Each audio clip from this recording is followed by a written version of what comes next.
Soy el doctor José Chien Durán, médico psiquiatra del Hospital Emilio Valdizán, y me toca realizar el día de hoy la clase teórica sobre trastornos neuróticos 2. Entonces vamos a hacer una revisión sobre esos aspectos de los trastornos neuróticos tipo 2. ¿Ok? Quisiera que me respondieran si están escuchando bien y me están viendo bien, por favor. ¿Alguien de ustedes que pueda conversar? Sí, doctor. Ya, ok, gracias. ¿Me escuchan? No hay problema con el volumen, ¿no? Sí, doctor. Ya. Ok, entonces voy a compartir con ustedes, ¿no? Un primer video para introducirnos en el tema.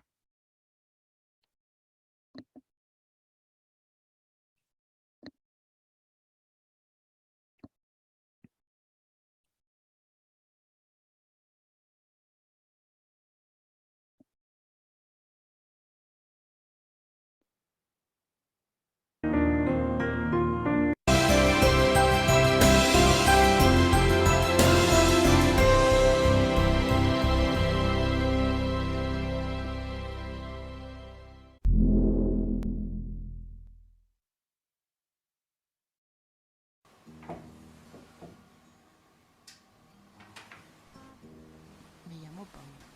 Mi experiencia con el TOC empezó sin ni siquiera darme cuenta. Creía que el hecho de repetir las cosas era algo de lo más normal, como levantarme de la cama por las noches para asegurarme de haber cerrado correctamente la llave del gas, las puertas o las ventanas.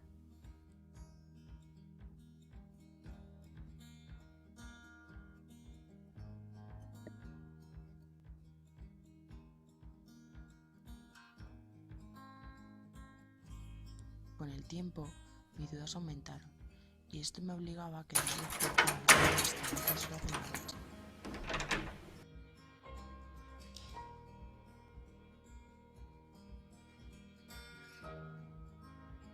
Entrando y saliendo de la cama continuamente para comprobarlo, lo que provocó una falta de sueño, un cansancio acumulado que se vio reflejado en mi rendimiento en la universidad.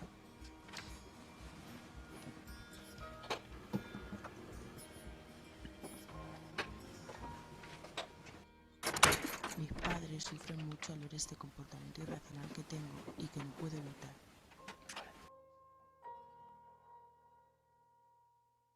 Y yo me siento fatal por causarles tanto daño, que además de frustrarme me genera mayor ansiedad. Mi nombre es Carmen. Desde que era pequeña empecé a tener pequeñas obsesiones que me causaban ansiedad. Con el paso del tiempo aumentaron y llegaron a ser excesivas para seguir con mi vida laboral y social.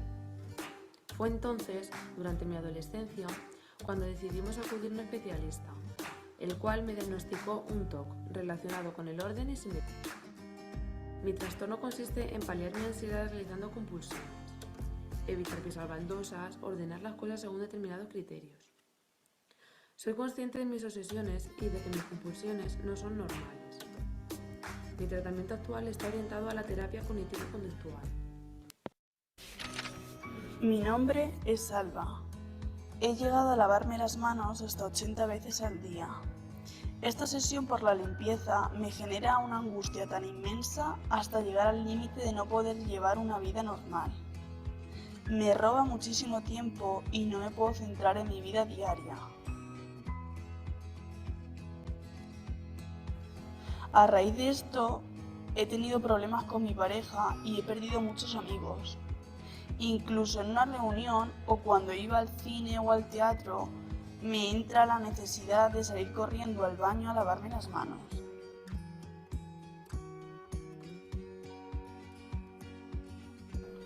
Al final, mi entorno me convenció para ir a ver a un especialista.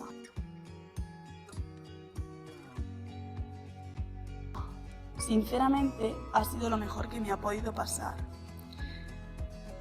Este me recomendó un tratamiento que consiste en ir a psicoterapia varias veces por semana y algunos fármacos para disminuir mi ansiedad.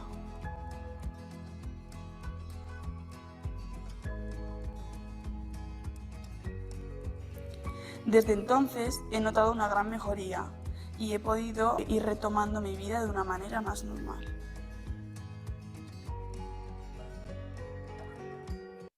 Mi enfermedad tiene tratamiento. ¿Tu prejuicio tiene solución? Mi enfermedad tiene tratamiento. ¿Tu prejuicio tiene solución? Mi enfermedad tiene tratamiento. ¿Tu prejuicio tiene solución?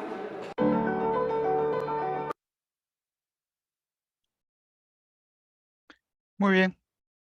Eso es una especie de video donde he querido resaltar los aspectos relacionados con el proceso obsesivo compulsivo y algunas modalidades de presentación de estos cuadros que son bien gráficos y expositivos para tener una idea adecuada del problema.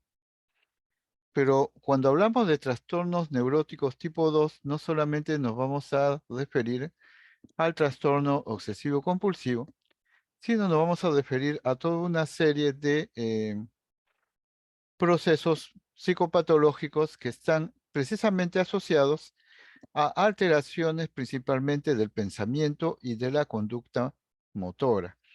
Esta combinación entre pensamientos u obsesiones y conductas compulsivas, ¿no? O conductas motoras que amplían un campo muy grande que nosotros ahora actualmente, según la DSM-5, se habla del espectro obsesivo compulsivo. O sea, una serie de patologías que tienen en común procesos obsesivos y procesos compulsivos con una forma de presentación clínica, cada una totalmente diferente, pero que tienen como base precisamente estas circunstancias sintomáticas que conllevan la posibilidad de poderlos agrupar en un solo sistema. ¿Alguno de ustedes desea hacer alguna pregunta con respecto al video o pasamos de frente a hacer la exposición de la clase?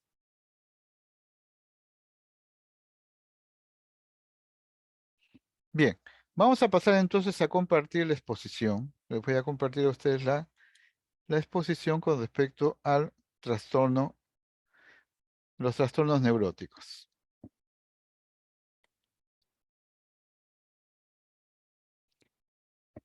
Como hemos dicho, los trastornos neuróticos tienen como base el aspecto de presentar similitudes, ¿no? O semejanzas en el manejo de los síntomas. Estas similitudes o semejanzas, ¿no? Conllevan la posibilidad de establecer cierto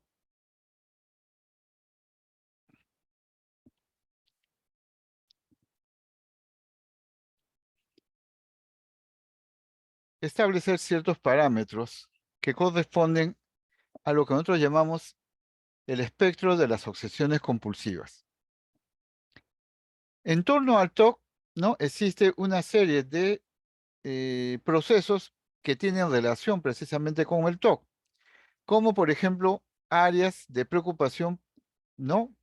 Con respecto al aspecto personal, áreas que tienen que ver con el problema del control de los impulsos y áreas que tienen que ver con aspectos de tipo motor, Y tenemos entonces que en el espectro del trastorno obsesivo compulsivo hay preocupaciones por el aspecto sensaciones corporales, y aquí tenemos algunos cuadros como los trastornos dimórfico corporal, la hipocondriasis, la anorexia nerviosa y la despersonalización. Por otro lado, ¿no? Aspectos de control de impulsos, y nosotros sabemos y recordamos todos los impulsos insensatos que cuando revisamos la psicopatología de la conducta, de la voluntad y de la conducta motora, encontramos aspectos como la ludopatía, la cleptomanía, la compulsión, ¿no? Las autolesiones, la tricotilomanía. Y aspectos de índole neurológico que también no implican un componente dentro del proceso del trastorno obsesivo compulsivo.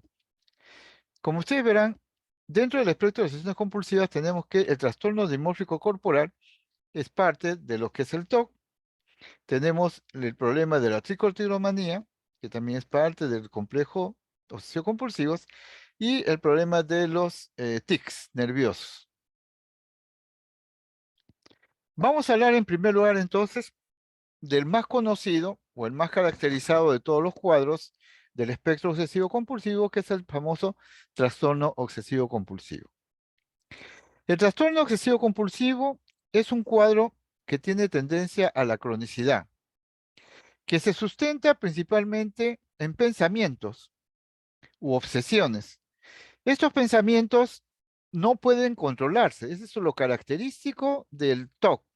Cuando revisamos la psicopatología del pensamiento, veíamos una situación en la cual el pensamiento se introduce en el cerebro de la persona, pero la persona no tiene control voluntario sobre esos pensamientos. Esa es la famosa alteración de pensamientos incontrolables. Y que tienen la cualidad de ser recurrentes, o sea, que vuelven constantemente a la mente. Y al presentarse continuamente conlleva la posibilidad de el desarrollo de una serie de conductas compensativas, principalmente porque algunas de repente no, que se llaman compulsiones o conductas motoras. Estas conductas motoras buscan de alguna forma disminuir la ansiedad que presenta, de tal forma que la persona se sienta menos ansiosa y angustiada por estos pensamientos y por lo tanto pueda manejar estos pensamientos con tranquilidad. Pero estas compulsiones tienen características de ser laboriosas, que interfieren en la rutina normal de la vida, pero que buscan reducir la ansiedad de la obsesión. Ahora, los pensamientos intrusivos, ¿no? Pueden traducirse en rituales, en preocupaciones o en compulsiones. Tenemos entonces que el TOC tiene dos campos. Por un lado, originalmente el problema se origina en la conducta obsesiva o en el pensamiento precisamente obsesivo. El pensamiento obsesivo es un pensamiento cognitivo, un sentimiento o una sensación repetitiva e intrusiva que lleva a la persona a una conducta consciente, estandarizada y repetitiva para disminuir el proceso obsesivo. Y a eso se le llama compulsión. Las compulsiones más frecuentes como contar, verificar o evitar alguna circunstancia. La persona con TOC es consciente de la irracionalidad de la obsesión y le causa egodistonía, o sea, le causa malestar, porque si fuera egosintónica, entonces no es un proceso patológico, pero que le provoca una ansiedad intensa. Y esto es lo que trata de alguna forma de controlar. Tenemos pues que el TOC tiene obsesiones y tiene compulsiones. Las características psicopatológicas de estas son, mientras las obsesiones son involuntarias, las compulsiones son voluntarias. Mientras las obsesiones son recurrentes o repetitivas, las compulsiones lo que buscan es reducir el malestar. Mientras las obsesiones son desagradables, las compulsiones son más que desagradables, reconocidas como exageradas. Y las obsesiones son reconocidas como propias, o sea que son elaboradas por el propio pensamiento de la persona, mientras que en las compulsiones lo que hay es una tendencia a creer que la compulsión es una conducta mágica que va a buscar anular, ¿no?, los pensamientos obsesivos. Tenemos como ejemplo, por ejemplo, dos tipos. El más frecuente, el de los lavadores. Aquellos que tienen miedo al contagio, a la contaminación, o sea, el temor a ser contagiados. Y entonces realizan rituales de lavado, limpieza, aseo o alimentación. Los comprobadores, cuyo miedo es haberse equivocado al hacer un conteo o algo o alguna acción, ¿no? O haber realizado alguna acción. Y entonces están comprobando constantemente, están confirmando si han hecho la acción adecuadamente y correctamente en el 100%.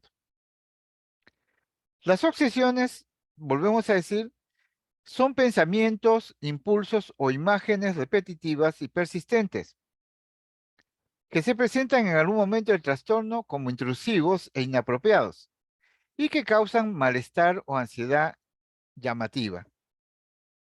Estos pensamientos no son necesariamente preocupaciones excesivas sobre la vida cotidiana. Generalmente no tienen que ver con eso. Y las personas intentan ignorar o suprimir tales pensamientos o impulsos o neutralizarlos con algún otro pensamiento o acción. La persona es consciente que son productos de su mente y no son impuestos desde el exterior. Porque si fueran impuestos por el exterior, ya no hablaríamos de obsesiones, sino hablaríamos de delusiones psicóticas. ¿Ok? La diferencia entre una obsesión y una delusión está relacionada con la comprobación que son productos de la propia mente de la persona y no son ajenas a él. Los contenidos de los trastornos obsesivos pueden ser temas religiosos o metafísicos, ¿no? Y entonces, ¿qué sucede aquí? Generalmente la persona empieza a tener pensamientos sacrílegos y blasfemos a relación con personajes religiosos. Por ejemplo, imaginarse a la Virgen desnuda o preguntarse si la Virgen ha tenido sexo con San José, ¿no? Esos pensamientos que pueden perturbar a las personas religiosas. Pueden ser también temas morales, por ejemplo, ideas de escrupulosidad moral en cuanto a una ley o principio, dudas sobre el propio cumplimiento y culpabilidad ante una supuesta transgresión de un tema moral, ¿no? Como por ejemplo, ¿no? El engaño, ¿la? El engaño, la traición, la bigamia, o temas de pureza y protección corporal, que están relacionados con la limpieza y la contaminación. Entonces, la persona tiene temor de enfermarse por gérmenes o por suciedades o por sustancias que le causan asco. Hay también los famosos temas de protección ante peligros internos o externos. Cuando la persona presagia una catástrofe y para evitar o conjurar, ¿no?, que se presente la catástrofe, puede utilizar una fórmula mágica para prevenirlo. Por ejemplo, si no pienso en el desastre, no se va a presentar. En este grupo también se encuentran el grupo de los comprobadores, ¿no? Aquellos que tienen siempre la duda si han hecho bien en cerrar las puertas, en cerrar las llaves de gases, en cerrar la llave de la luz, y que tienen el temor de que pueda suceder un accidente. En quinto lugar, tenemos los temas de orden y simetría. Personas que necesitan que el mundo esté ordenado en una forma simétrica y participan o trabajan mucho en gastar su tiempo en programar, organizar, verificar que todos los objetos alrededor suyo tengan un orden y una simetría, y desgastan su tiempo en ese aspecto. Tenemos entonces acá el aspecto de la simetría cuando uno intenta cortar un pan exactamente por la mitad, no por un lado, no para el otro, y se angustia por ello, o el de la contaminación, que es el hecho de evitar tener contacto con objetos, personas que puedan contaminarlo con alguna enfermedad o algún proceso patológico. Otros temas también obsesivos son los temas de precisión y de completitud. Es el afán de perfeccionismo, ¿no? Uno es perfeccionista y nosotros somos perfeccionistas, pero no hasta el extremo de querer siempre ser perfectos. Pero hay gente que le gusta ese tema y se obsesiona. O el de la completitud, o sea, sentirse satisfecho cuando se complementa una situación con otra. Y está buscando que las cosas funcionen como un todo, cuando en realidad la simetría también es parte de la vida humana. Temas referentes al paso del tiempo. El temor, por ejemplo, a olvidar cosas que nos han recomendado o algo que tenemos programado que nos lleva a la conducta compulsiva de hacer, ¿no?, papelitos, papelitos, papelitos, para recordar con exactitud que no nos olvidemos de cumplir con una determinada tarea. Hemos visto entonces los aspectos de las obsesiones. Pasamos ahora a las compulsiones. ¿Qué son las compulsiones? Pueden ser comportamientos o pueden ser actos mentales. En cuanto a comportamientos motores, lavado de manos, comprobaciones, ordenar las cosas, o en cuanto a actos mentales, rezar, contar o repetir palabras en silencio como fórmulas mágicas para liberarnos de las ideas obsesivas. El objetivo de las compulsiones es prevenir o reducir el malestar que es causado por las obsesiones. Y no están estas compulsiones conectadas de forma realista con aquello que pretenden neutralizar. O sea, no hay a veces conexión entre mi rezar y que no se desarrolle, por ejemplo, el temor que yo tengo. Entonces, por ejemplo, no hay conexión directa. Y generalmente uno se los puede observar que son excesivas. Tipos de convulsiones, las más frecuentes: compulsión de la limpieza o el aseo, lavado de las manos reiterativos. Compulsión del chequeo y control, llave de gas, desenchufe, puertas, ventanas. Apagar y encender luces, cerrar llaves con puertas, leer el mismo párrafo varias veces para asegurarse de que no lo está leyendo bien o lo tiene que recordar. La presencia del TOC se da entre el 2 al 3% de la población general y entre los pacientes ambulatorios es el 10%. Es en frecuencia de presentación clínica el cuarto cuadro más frecuente dentro de los trastornos mentales. Sabemos primero que el primero es la depresión mayor, después sigue la farmacodependencia, las fobias y en cuarto lugar el trastorno obsesivo compulsivo. Se presenta generalmente por debajo de los 25 años de edad, se presenta con más frecuencia en solteros que casados, entre adolescentes son más frecuentes que los varones sean mayor que las mujeres, y entre adultos, ¿no? La relación TOC es igual, varones y mujeres por igual. El peligro del TOC es que se puede asociar a otra patología mental, y entonces se complica la cosa o se complica el cuadro.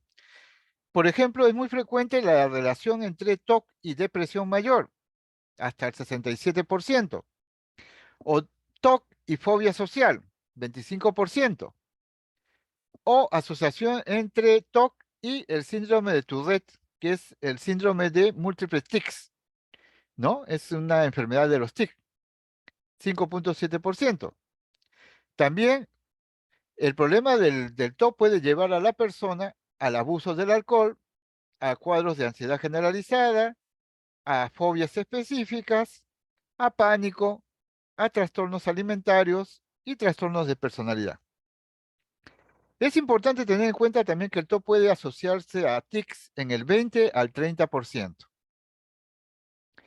¿Cuál es la etiología cuáles son las probables teorías, ¿no?, con respecto a la etiología del TOC? Se plantea en un primer nivel factores biológicos, como los famosos neurotransmisores. En el sistema serotoninérgico se ha detectado en el TOC, en los estudios sobre TOC, que existen alteraciones en la transmisión serotoninérgica del cuadro. Al haber alteraciones en las personas con la transmisión serotoninérgica en el líquido cefaloraquídeo, se han hecho estudios de disminución de serotonina, ha conllevado la posibilidad de que se ascriba de que los procesos TOC tengan que ver con este problema. En el caso del sistema noradrenérgico también se ha planteado de que, ¿no?, la presencia de un exceso de noradrenalina podría ser causante del problema del TOC. Y el uso de la clonidina, por ejemplo, que disminuye el efecto de la noradrenalina, no asocia esa respuesta, pero hay menos evidencia. Un tercer tipo de asociación es la neuroinmunología, que plantea de que pacientes que han sufrido, ¿no?, infecciones del tracto respiratorio por estreptococo beta hemolítico del grupo A y que han desarrollado corea de Sydenham pueden a su vez, ¿no?, desarrollar un TOC. Estudios de neuroimagen nos hablan que se altera en el PEC, hay alteración de la función de los neurocircuitos entre la corteza orbitofrontal, ¿no?, la corteza orbitofrontal y el caudado. El caudado orbitofrontal, el caudado, ¿no?, y el tálamo. Entonces, habría en los estudios de neuroimagen sospecha de que los neurocircuitos de la corteza orbitofrontal y el caudado y el tálamo estarían asociados con el proceso del trastorno obsesivo compulsivo. En la tomografía cerebral y la resonancia magnética se han encontrado una reducción bilateral de los caudados en los pacientes con TOC. Entonces, es importante tener también esto en cuenta. En el área genética, ¿no? Se ha encontrado que sí existe un componente genético significativo. Se encuentra que la tasa de presentación del TOC en gemelos monocigóticos es mayor que en los disigóticos. En los estudios que se ha hecho en el electroencefalograma y en relación con tics, se ha encontrado cierta asociación entre trastorno depresivo y TOC. Ambos, ¿no? Tendrían alterado en el electroencefalograma, ¿no? La fase REM. Interesante esta similitud entre trastorno depresivo y TOC.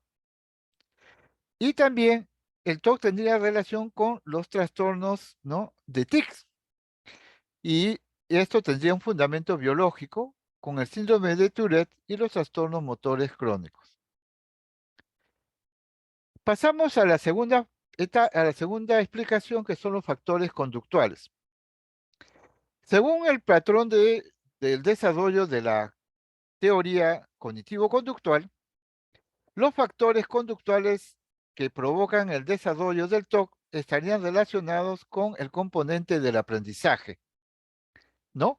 Y los estímulos condicionantes. Y entonces hablamos que las obsesiones son estímulos condicionados y las compulsiones se establecen como estrategia de evitación de estas conductas condicionadas o conductas que se han aprendido y que han provocado alteraciones,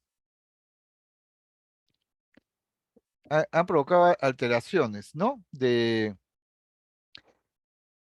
alteraciones en el aprendizaje adecuado y por lo tanto se ha aprendido a ser obsesivo. Y las compulsiones serían estrategias para evitar estas conductas. En tercer lugar, tenemos factores psicosociales, que pueden estar relacionados con factores de personalidad, aunque se habla de que no siempre una personalidad obsesivo-compulsiva tendría que ver realmente con un trastorno obsesivo-compulsivo. Se ha encontrado que la mayoría de individuos con personalidad de tipo obsesivo-compulsiva no presentan síntomas compulsivos, premórbidos. Y dichos cargos o rasgos de personalidad no son necesarios ni suficientes para la aparición de TOC. O sea, no hay una asociación directa entre personalidad no obsesivo-compulsiva y TOC. Lo que sí se ha detectado es lo que hay, son factores psicodinámicos que explican, ¿no?, el problema de la emergencia del TOC y la permanencia del TOC. Porque el paciente con TOC tiene tendencia a no comprender los problemas del tratamiento, a resistirse al tratamiento, generalmente no quiere tomar medicación o no quiere hacer psicoterapia, y eso hace que haya dificultades de relación intrapersonal y en la familia que acompañan a este problema. La teoría clásica que planteaba Freud sobre el TOC plantea originalmente que el TOC era diagnosticado como una neurosis, o sea, un estado de angustia obsesivo-compulsiva, que se debía a una regresión de la fase edípica normal a la fase psicosexual anal del desarrollo. Ustedes saben que en la teoría de Freud existe la fase oral, la fase anal, la fase genital y la fase edípica. Y resulta que el segundo año tiene que ver con la fase anal, y es esa área donde Freud hacía énfasis en que la persona regresionaba, o sea, retrocedía de una fase desarrollada más adelante a una fase de funcionamiento en el nivel del segundo año de desarrollo. ¿Y qué es lo clásico en esta etapa? Que las personas que están en esta fase del área del desarrollo anal tienen como característica la ambivalencia, el sentimiento de dos emociones opuestas al mismo tiempo, amor y odio al mismo objeto.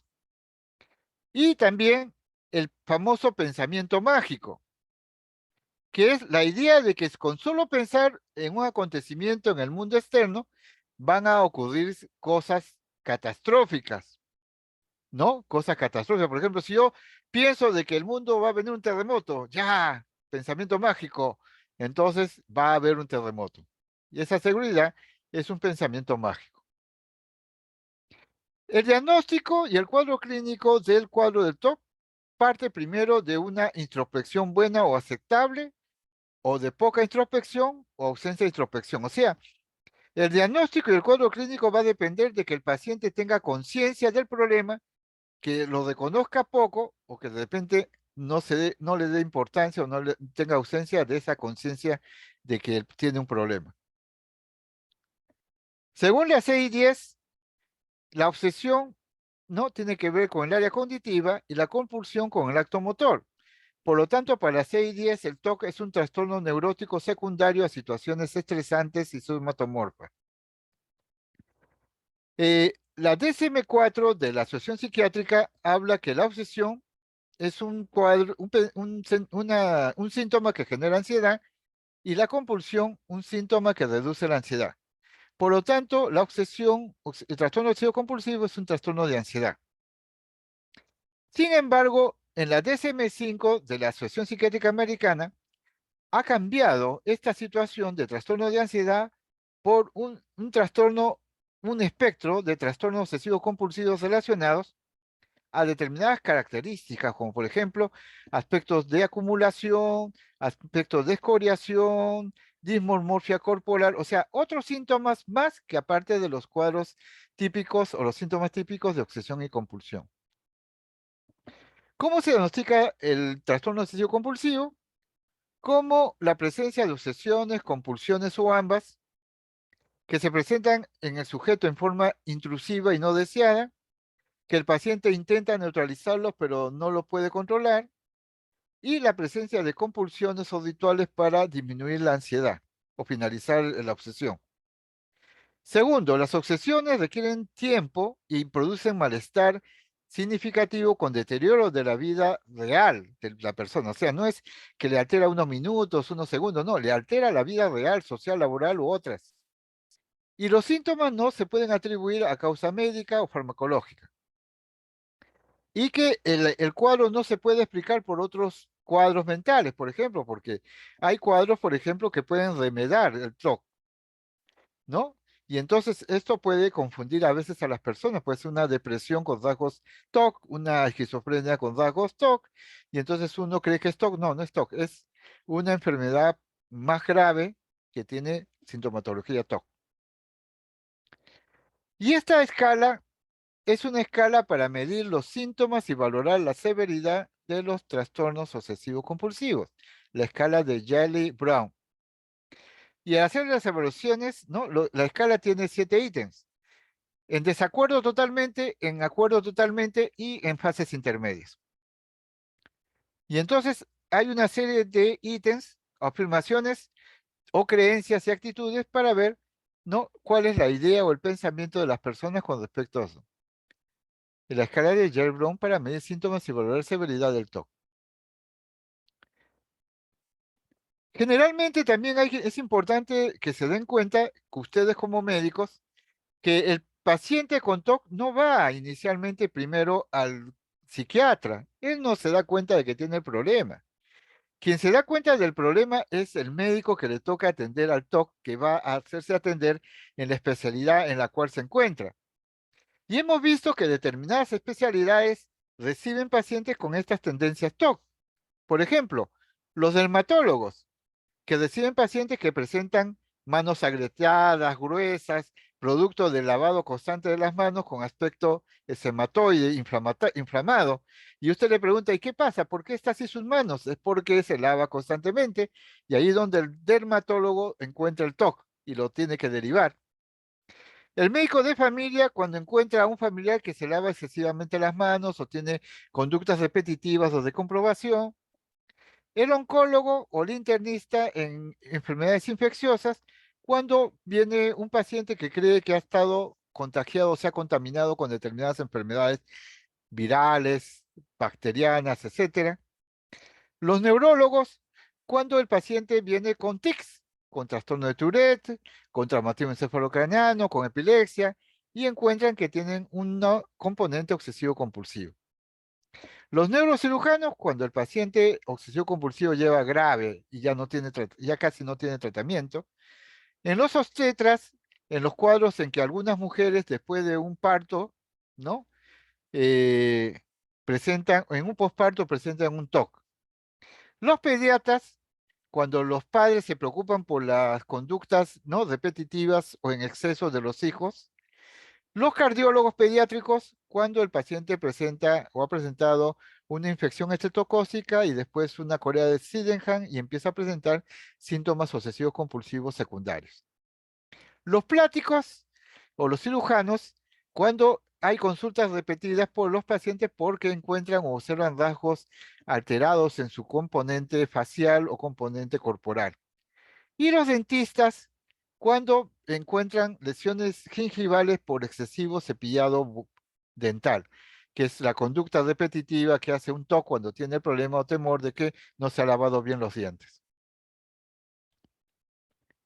Ahora, no solamente las obsesiones y las compulsiones son las características esenciales del TOC, también hay otros aspectos como la contaminación, las dudas. Por ejemplo, la contaminación, tener la idea de que se va a ver enfermado por alguna sustancia extraña, las dudas de haber realizado una determinada conducta o acción, la obsesión, la compulsión, no son ajenas al yo. O sea, es importante tener en cuenta que tanto la obsesión como la compulsión son ajenas al yo, son externas al yo. Pero es que el paciente sobrevalora estos pensamientos y estas conductas. Dentro de un estudio que se hizo para ver el porcentaje de presentación de síntomas obsesivos y compulsiones, se encontró que en el área de las obsesiones las ideas de contaminación llegan al 45%, la duda al 42%, las obsesiones somáticas 36%, las de necesidad y simetría 31%, las agresivas 28%, las sexuales 26% y las múltiples, mayoría 60%. Y las compulsiones principalmente son de comprobar la acción que uno ha hecho, de lavado, de recuento, de preguntar o confesar, de simetría o acaparamiento. Pero también vamos a ver que las obsesiones múltiples y las comparaciones múltiples se llevan, ¿no?, el mayor porcentaje. La contaminación entonces tiene que ver con que la persona tiene temor al objeto que le va a contaminar y por lo tanto trata de evitarlo. La duda patológica, que es el segundo patrón más frecuente, es la obsesión, ¿no?, que implica cierto peligro de violencia, de que pueda provocarse violencia por no haber realizado un determinado tipo de acción, como por ejemplo haberse dado la llave del gas. Pensamientos intrusivos son por lo general pensamientos repetitivos que se pueden dar de actos sexuales o agresivos, simetría, necesidad de simetría o precisión y otros patrones sintomáticos, por ejemplo, ¿no? Como el aspecto de las obsesiones religiosas. Dentro de estos síntomas obsesivos compulsivos se pueden dar síntomas como acaparamiento compulsivo, ¿no? O sea, recoger cosas, acaparar cosas, acumular cosas. Y también síntomas como la tricotilomanía, que es comerse los cabellos, arrancarse y comerse los cabellos, y la onicofagia, comerse las uñas. El diagnóstico diferencial del TOC es con problemas orgánicos. Aquí tenemos la corea de Sydenham y de Hutchinson. Los trastornos de Tourette, porque el 2 al 3% de los TOC presentan, ¿no?, presentan TOC. Trastornos de personalidad obsesivo-compulsiva. Depresión, y acá hay que ver la evolución del cuadro. Hay que hacer diagnóstico diferencial de la psicosis, porque muchas veces el pensamiento obsesivo puede hacernos pensar en una naturaleza irracional.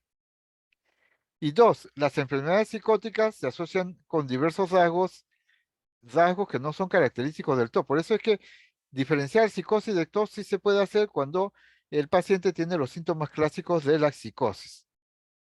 Pero ojo, les hago recordar que históricamente al inicio el TOC fue considerado como una psicosis monomaníaca y la obsesión era considerada como una delusión monomaníaca.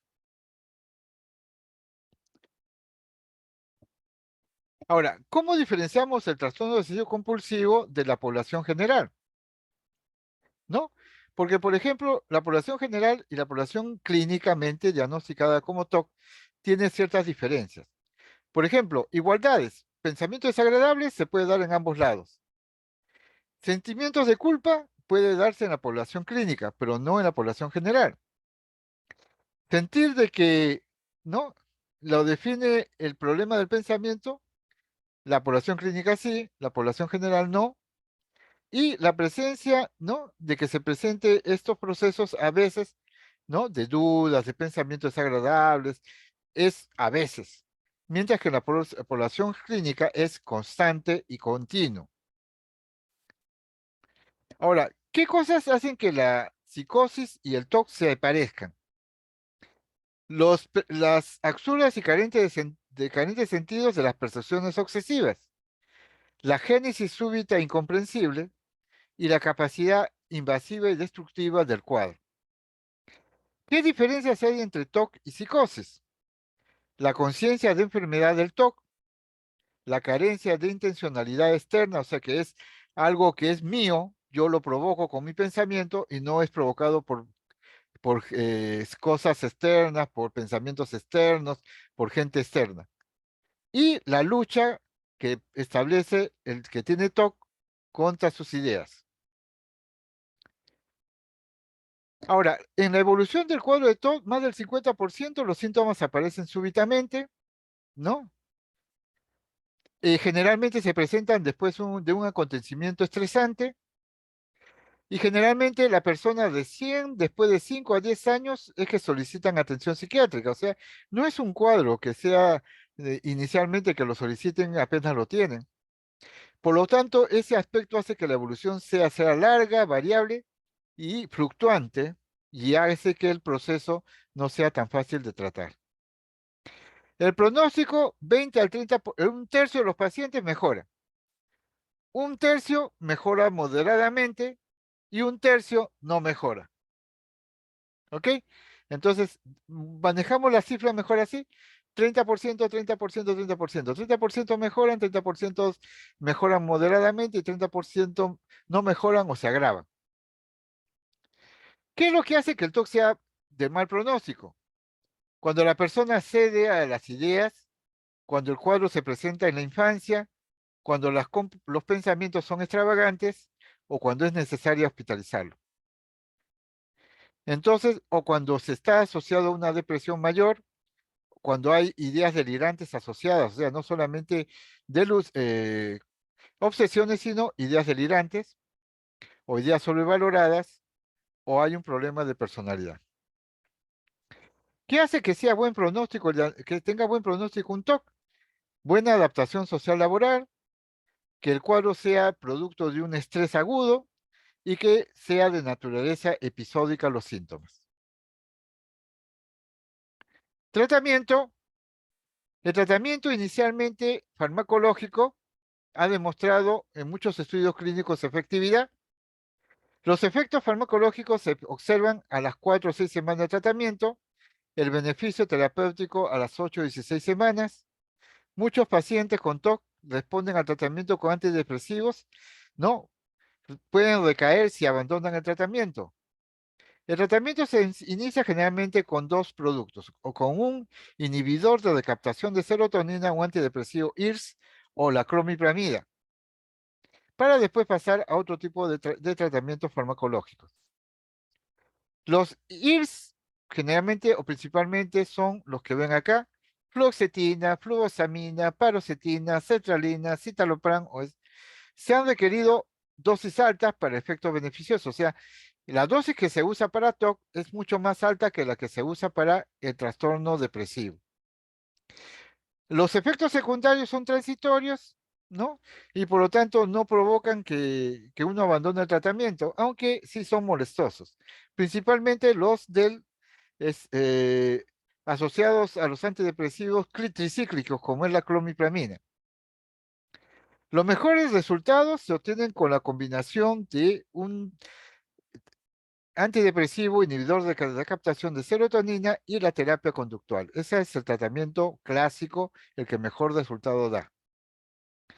La clomipramina es un tricíclico antidepresivo, es selectiva para la decatación de serotonina y de noradrenalina, y solo la superan los SIRS.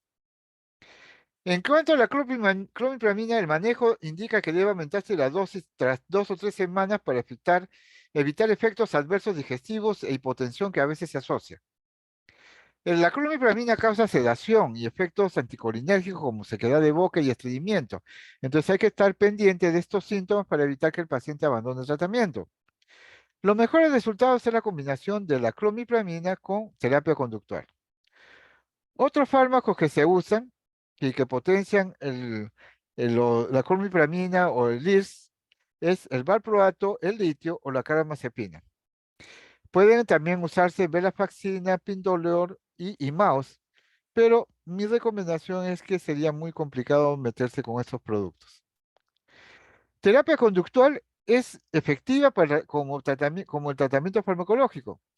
Es de elección para el TOC por los efectos beneficiosos y duraderos, y se puede hacer en forma ambulatoria. Las principales estrategias conductuales que se usan en terapia conductual son la exposición y la prevención de la respuesta.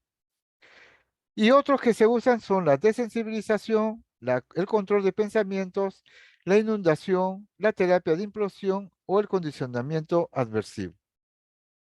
También se puede usar psicoterapia. Y esta psicoterapia de introspección prolongada, generalmente aquí entrarían las psicoterapias psicoanalíticas, psicodinámicas, que ayuden a la persona y a la familia a trabajar el problema de la interacción enfermedad-familia. Otras terapias, la terapia familiar para reducir los conflictos que genera el paciente tanto a la pareja como a la familia, porque le tienen que estar aguantando una serie de conductas. La terapia electroconvulsiva, en algunos casos extremos, se ha intentado tratamiento en pacientes con resistentes al TOC. En psicocirugía se plantea la posibilidad de la cingulectomía. O sea, es un tratamiento que se hace en cirugía para pacientes con cuadros graves de TOC resistentes a todo tratamiento. Y la estimulación cerebral profunda, que es una práctica de estímulo con ondas, ¿no? De tipo gravitacional, ondas que provocan cambios a través del cerebro, ¿no? Cambios en el sistema del funcionamiento cerebral. Tenemos acá entonces una guía para el manejo del TOC. Si el TOC es leve, se manda a terapia cognitiva conductual, ¿no? Si no responde, entonces se basa a una terapia, es un TOC grave, se le pasa a terapia cognitivo-conductual y IRS. Si no responde, se le pasa a terapia cognitivo-conductual y otro IRS. Si no responde, se pasa a terapia conductiva-conductual con clomipramina. Y si no responde, ya se utilizan otros procesos que ya hemos nombrado. Ahora, si es un TOC leve y responde, ¿no? Se mantiene el tratamiento. Si es un TOC grave y responde a terapia cognitivo-conductual, es IRS, se mantiene el tratamiento. Si no funciona con el primer IRS, funciona con el segundo, se mantiene el tratamiento. O si no funciona con el segundo y pasa a clomipramina, y si responde, se mantiene el tratamiento. Como ustedes verán, es un sistema, ¿no?, de guía para manejar el cuadro con mucha tranquilidad. Del trastorno obsesivo compulsivo nos vamos a pasar ahora a ver otros procesos que pertenecen al espectro, ¿no?, del cuadro obsesivo compulsivo, pero que tienen otra forma clínica de presentación y otras características. Entonces, pasamos al espectro obsesivo compulsivo. Y el primero que tenemos acá es el famoso trastorno dismórfico corporal, que originalmente estaba en el grupo de los trastornos somatomorfos, si se acuerdan antiguamente, donde se planteaba de que la alteración corporal, ¿no? La ansiedad se transformaba en una alteración corporal y esto se llamaba entonces trastorno somatomorfo. Pero después se descubrió que no era tanto así, que no era un problema de trastorno de la somatomorfo, sino más que bien era el problema del pensamiento, una preocupación excesiva por un defecto físico inexistente o que no tenía mucha validez para los demás, menos para el paciente. Estas preocupaciones no hacen referencia a rasgos faciales, olor corporal o masas corporales, ¿no? Musculares. Entonces vemos que hay ya un pensamiento obsesivo, ¿no? Con preocupaciones asociadas a componente físico, ¿no? Y que se presentan entre los 15 y los 20 años, justo en la adolescencia, y principalmente con más tendencia a presentación en las mujeres que en los varones. El problema de este cuadro es que tiene un curso insidioso y variante. ¿Y por qué se nos presenta el trastorno dismórfico corporal con mucha frecuencia? Porque muchos de estos pacientes, cuando presentan alguna preocupación excesiva por defecto físico, principalmente de la cara, van donde el cirujano plástico y se quieren hacer operar. Y el problema del cirujano plástico es que ya la sospecha, sabe que a veces hay personas que vienen para operarse y por más que le hagas lo mejor de tu operación, van a terminar haciéndote una denuncia porque nunca están contentos con la operación. Por eso lo mandan con el psiquiatra, para que le diga, el paciente no tiene trastorno dismórfico corporal y lo puede operar. Hasta en eso nosotros estamos afectados. Entonces, el trastorno dismórfico corporal es una afección caracterizada por una preocupación excesiva por defectos imaginarios o leves en la apariencia física que llevan a la persona, y esta es la parte importante, a el mismo problema que el TOC, deterioro funcional o interpersonal de su vida.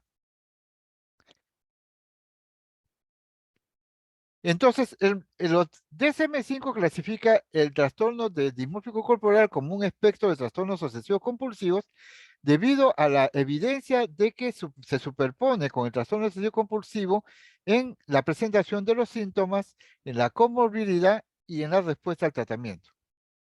Las especificaciones dicen, no, y hay que ver si el paciente, igual que el TOC, había aquellos que eran conscientes, medio conscientes o inconscientes del cuadro.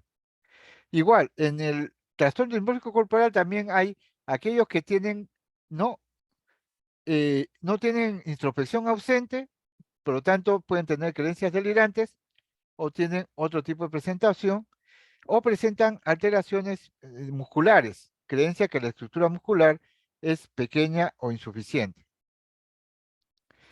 El trastorno dismórfico corporal, en primer lugar, es una enfermedad poco estudiada.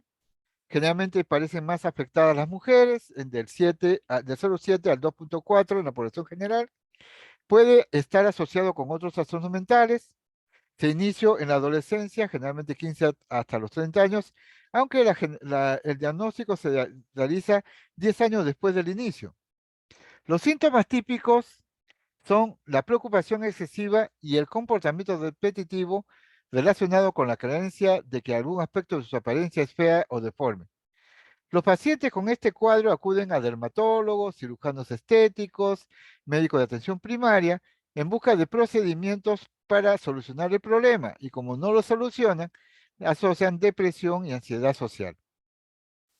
La etiología, las causas por ahora no es desconocida, pero tiene factores biológicos, psicológicos y socioculturales. El desarrollo de la enfermedad. El trastorno dismórfico corporal aparece asociado aparentemente a anomalías cerebrales a través de estudios de imagen. Estas anomalías se encuentran en el circuito frontoestriatal y temporoparietal, en imágenes por resonancia magnética, y son de resultado contradictorio todavía en los estudios que se han hecho de la morfología cerebral. El diagnóstico. Los criterios de la quinta edición del manual diagnóstico incluyen que para diagnosticar este trastorno debe haber una preocupación angustiosa o perjudicial con los defectos o fallas percibidos que no son observables o parecen leves para otros, además de comportamientos repetitivos o actos mentales en respuesta a la preocupación por defectos percibidos en la apariencia física. Y los síntomas no se explican por cuadros mentales nuevos o como trastornos alimentarios. Es importante, señalar si tiene que ver con conciencia o no, si está la conciencia presente o no, si hay creencias delirantes, o sea, si hay delusiones y si hay alteraciones de la estructura muscular. Aquí siempre hay que tener en cuenta de que la posibilidad de riesgo suicida es alto. El 0.35% de la tasa de estos pacientes pueden consumir y tienen 45 veces mayor posibilidades que la población general de intentar suicidio.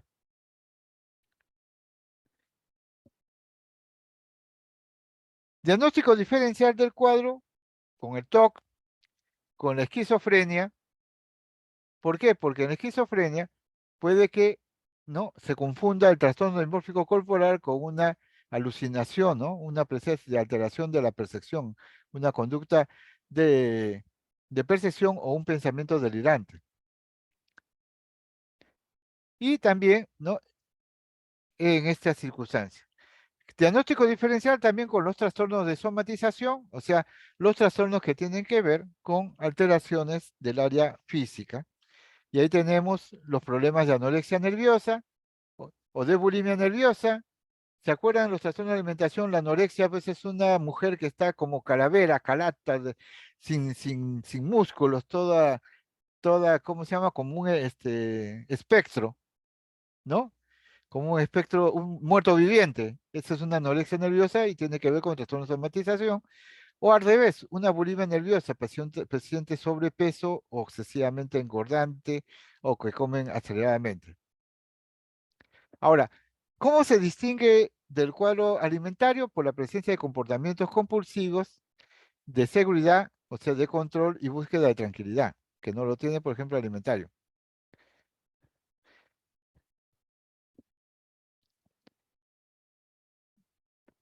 También tenemos que en el trastorno de somatización puede haber también un pensamiento delirante, ¿no? Por ejemplo, cuando la persona cree que está gorda, no, en realidad pues está bien delgada.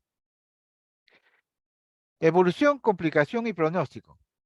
Sabemos que se inicia en la adolescencia, de forma gradual o súbita, es prolongada con pocos intervalos asintomáticos.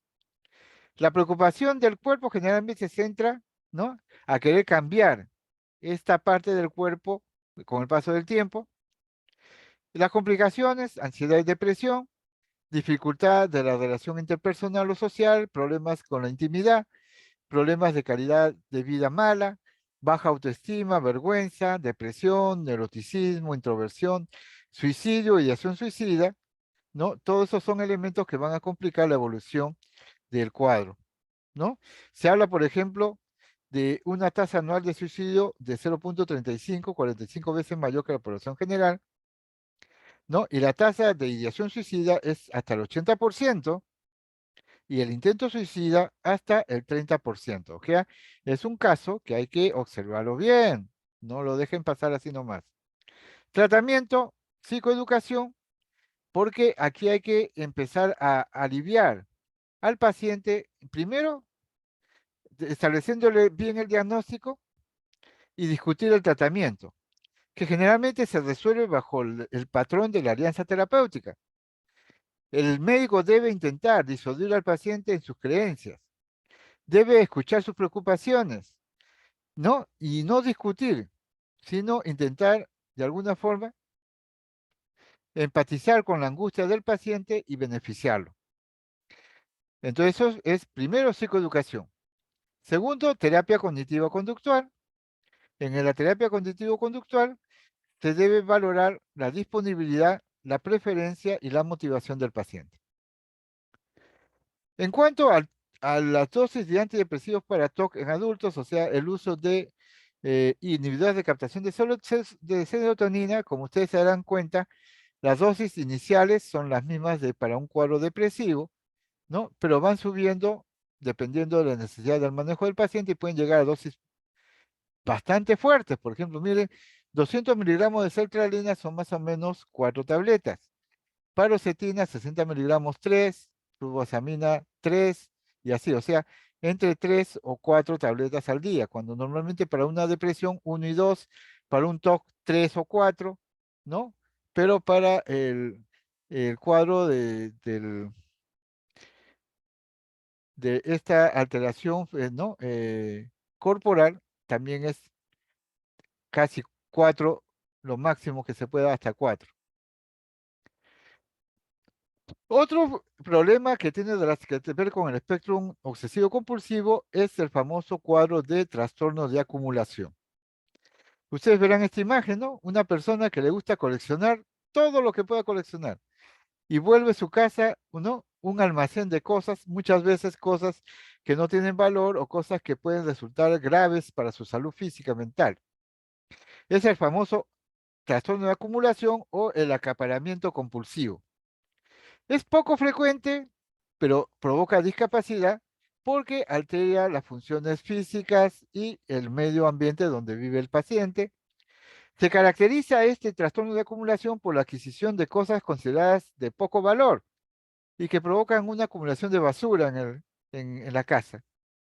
Al principio se le consideró como un subtipo de TOC, ¿no? O sea, el trastorno de acumulación como un TOC menor, pero ahora se le considera como un trastorno independiente.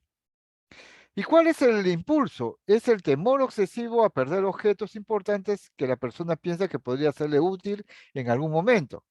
Esa creencia mágica de que las posesiones, cuando más posesiones tienes, mejor te vas a poder defender, ¿no? Es por el deseo de un apego emocional extremo a las posesiones.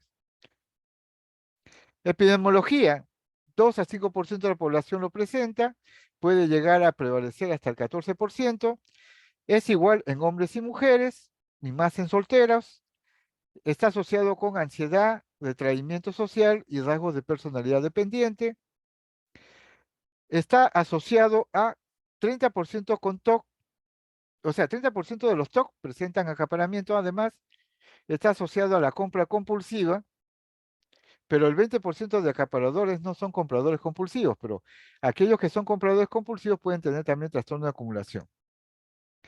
Generalmente la personalidad del acumulador es dependiente, evitativa, esquizotípica o paranoide. O sea, todas son conductas de aislamiento. Miren, qué interesante, trastorno de conducta aislada. Hay dentro de los TDAH, trastornos de déficit de atención y hiperactividad, 20% se vuelven acaparadores.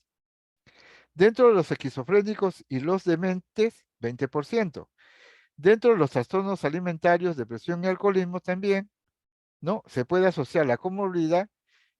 Este trastorno de acumulación puede asociarse con TOC, puede asociarse a trastorno de personalidad, a TDAH, a esquizofrénicos y dementes, a trastornos alimentarios, depresión, alcoholismo, ansiedad generalizada y ansiedad social.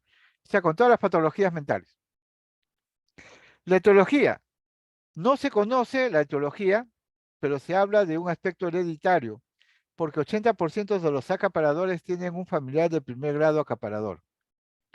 Investigaciones posteriores revelan que el metabolismo menor de la circunvolución cingulada y la corteza occipital podría explicar, ¿no?, un déficit de atención o dificultad para decidir, me lo llevo o lo dejo. Y entonces deciden llevárselo. Un estudio que se ha hecho observó que el gen de la catecolamina transferasa podría estar asociado a este trastorno de acumulación. El diagnóstico se da clínicamente como la adquisición de grandes cantidades de posesiones inútiles o de poco valor, con incapacidad de querer deshacerse de ellas. Un gran desorden en la vivienda donde vive que impide su actividad normal y una considerable malestar por el funcionamiento de la persona debido a este acaparamiento. Diagnóstico diferencial. Tiene que darse cuenta de que si este diagnóstico no se va a dar, si la persona puede explicar la acumulación a través de una afección médica o psiquiátrica. Por ejemplo, los esquizofrénicos son coleccionistas. Entonces, si yo tengo un esquizofrénico coleccionista que recoge basura, ese no es un trastorno de acumulación. O si tengo un retardo mental que le gusta acumular, tampoco, o recoger cosas, tampoco es un trastorno de acumulación. Se debe, ¿no?, diferenciar del TOC y de la personalidad obsesivo-compulsiva. Se debe diferenciar de cuadros de daño cerebral y demencia y de esquizofrenia. La evolución y pronóstico es una enfermedad crónica resistente al tratamiento. Los pacientes generalmente buscan ayuda entre los 40 y 50 años. ¿no? Pero generalmente por personas terceras que le dicen, oye, ya no hay dónde meter basura dentro de tu casa. La remisión es poca. Algunos inician el cuadro frente a un estrés, ¿no? Y otros se presentan en forma lenta y progresiva. Tratamiento es un cuadro difícil de tratar, ¿no? Solo 18% responden a medicación y a la terapia cognitivo-conductual. Entonces es importante también tener en cuenta de que no hay muy buena respuesta terapéutica. La tricotilomanía. La tricotilomanía también es parte del espectro obsesivo-compulsivo y antes se pensaba que era una modalidad del TOC, pero ahora se le ha dado independencia. Y se caracteriza por el comportamiento repetitivo de arrancarse el cabello por placer, gratificación o liberación de tensión, ¿no? Y lo que hace que pierda el cabello. Y hay dos tipos de categorías. La forma crónica y la más grave, que se inicia en la adolescencia, y que se presenta 10 mujeres por un varón. Y otro de tipo de presentación infantil, que se presenta en varones y mujeres por igual, ¿no? Que es juvenil, pero menos grave desde el punto dermatológico y psicológico. Se calcula que entre el 33 y 40% de los pacientes que se sacan el cabello se lo mastican, o sea, se lo tragan. Y entonces ya hay otra complicación, que cuando se lo tragan, usted sabe que el cabello no se puede digerir en el estómago. Y al no digerirse se va formando filamentos de pelo en el estómago hasta que se forma una bola de pelo acumulada que se llama besoares. Estos besoares provocan obstrucción, ¿no? Gastrointestinal y son necesarios intervenirlos quirúrgicamente para sacarles la pelota de la bola de cabellos. La tricotilomanía se asocia con TOC, trastornos afectivos, ludopatía, trastornos de TIC, de la Tourette, trastorno de personalidad obsesivo-compulsiva, límite, ¿no?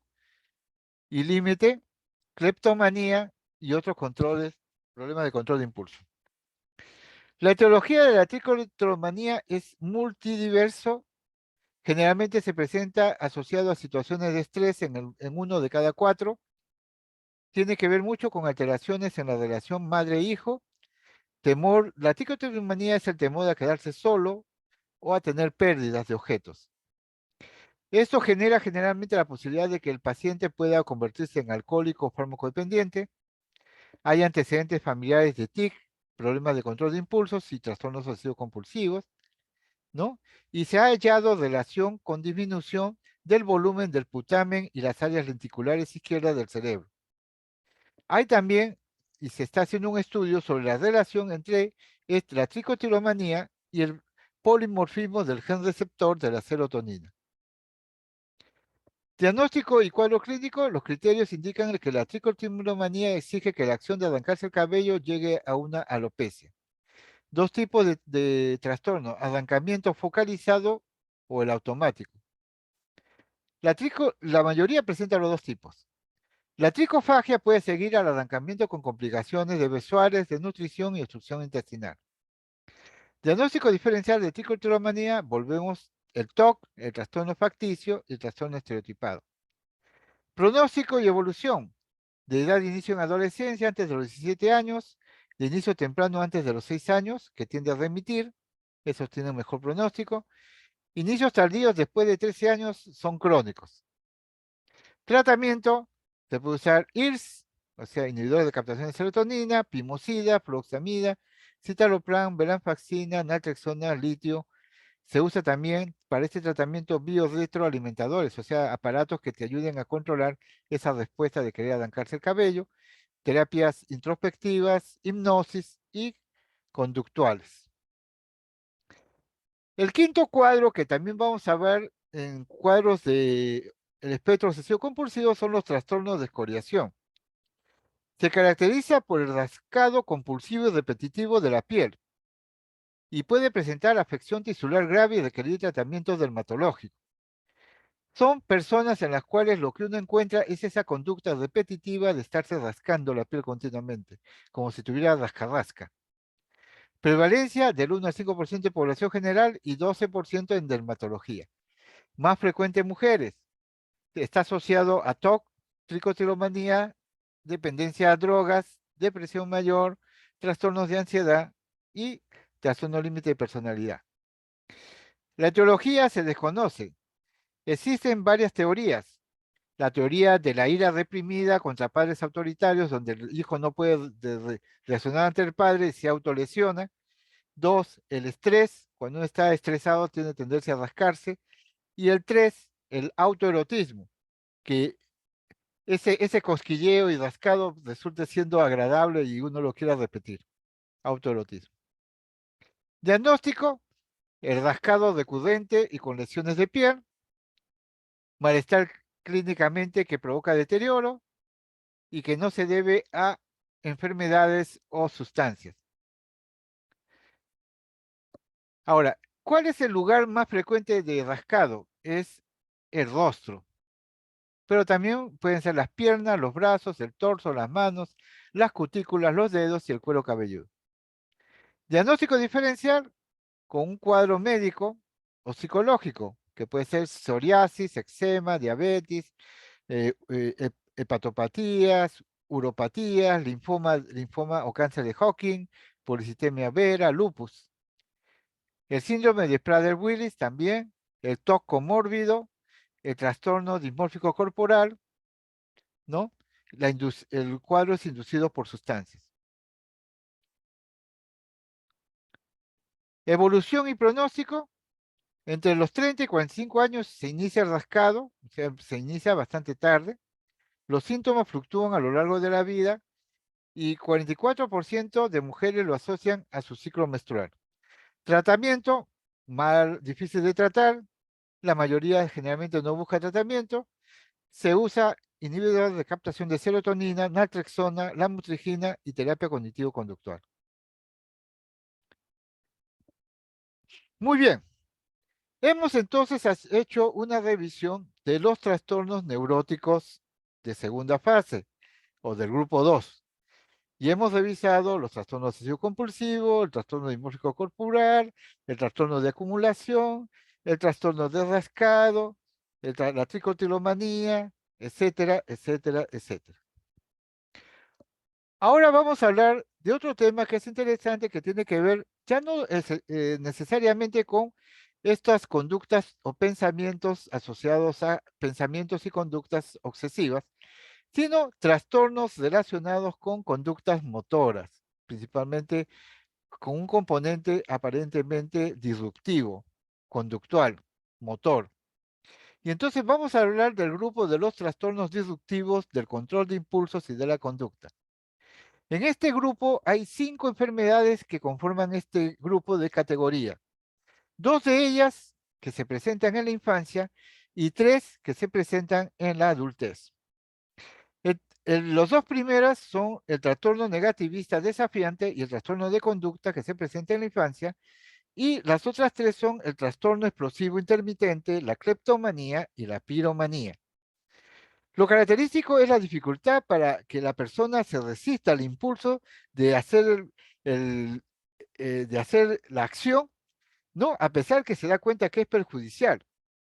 Y siente la tensión cada vez, el deseo de hacer el acto como un estimulante. Y a las finales lo hace y tiene la sensación placentera o liberadora de haberlo hecho. ¿Ya? Casi como el proceso de hacer un proceso de decisión voluntaria, pero en este caso se dispara el impulso y la voluntad no tiene control. Características: preocupación excesiva por un aspecto concreto, necesidad de realizar esta acción, falta de control frente a la conducta, inquietud, incomodidad, que hace que la persona le esté picando el deseo de hacer la conducta impulsiva, desarrollo de estrategias para llevarla a cabo, y por supuesto, las consecuencias pueden ser la aparición de conductas delincuenciales. En primer lugar, tenemos el trastorno negativista desafiante, que es un trastorno oposicionista desafiante, menos severo, que indica y que ya haber un problema de conducta en estos niños, ¿no? La mayoría de los trastornos obsesivos oposicionistas depresivos no desarrollan, no llegan a un trastorno de conducta, pero hay un buen grupo. ¿Y qué es lo interesante? La conducta argumentativa, desobediente y desafiante del niño, ¿no? Se vuelve negativista y provocador, presencia de ira hacia los padres y profesores, o sea, las personas de autoridad, y los síntomas están divididos en 3 criterios, ¿no? El enfado o irritabilidad, las discusiones o la actitud desafiante y la venganza. El trastorno negativista desafiante, según la DSM-3, es un patrón de enfado, irritabilidad, discusiones, desafiante o vengativa que dure por lo menos 6 meses, que se manifiesta por lo menos con 4 síntomas de cualquiera de las categorías que vemos y que exhibe en la relación, ¿no?, una interacción con un individuo que no sea su hermano. Tenemos, por ejemplo, el enfado e irritabilidad. La persona a menudo pierde la calma, o está muy susceptible, o se molesta con facilidad, o está enfadado, o resentido. Segundo, discusiones y actitudes desafiantes. Discute a menudo con la autoridad, a menudo desafía las órdenes, molesta a los demás deliberadamente, ¿no? Y culpa a los demás por sus errores. Vengativo, rencoroso, vengativo por lo menos 2 veces en los últimos 6 meses. Entonces es importante tener en cuenta este cuadro. Segundo, este trastorno de comportamiento va asociado a un malestar en el individuo, en otras personas de su entorno social. Los comportamientos no aparecen exclusivamente en el transcurso de un trastorno, no son causa de un cuadro mental psicótico, de sustancias, depresivo, afectivo u otro. No es desarrollado por otro componente físico o psiquiátrico, no patológico. Ahora, ¿qué es importante tener en cuenta en este trastorno negativista desafiante? Puede predecir futuros trastornos del ánimo y ansiedad, ¿no? Puede predecir el desarrollo de un trastorno de conducta o de ánimo. En predecir trastornos de ánimo y ansiedad, por ejemplo, la presencia de irritabilidad ¿no? Y agresividad, odio, ¿no? O de predecir el desarrollo de un trastorno de conducta, como conductas argumentales conductas desafiantes, ¿no? O conductas reivindicativas.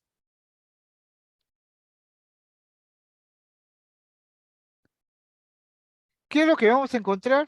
Actitud antagonista en discusiones, prefieren perder algo que desean, un privilegio en vez de perder la batalla, o sea, son tercos. Desobediencia, actitud desafiante o provocativa, o procrastinación, o sea, dejar las cosas para el último.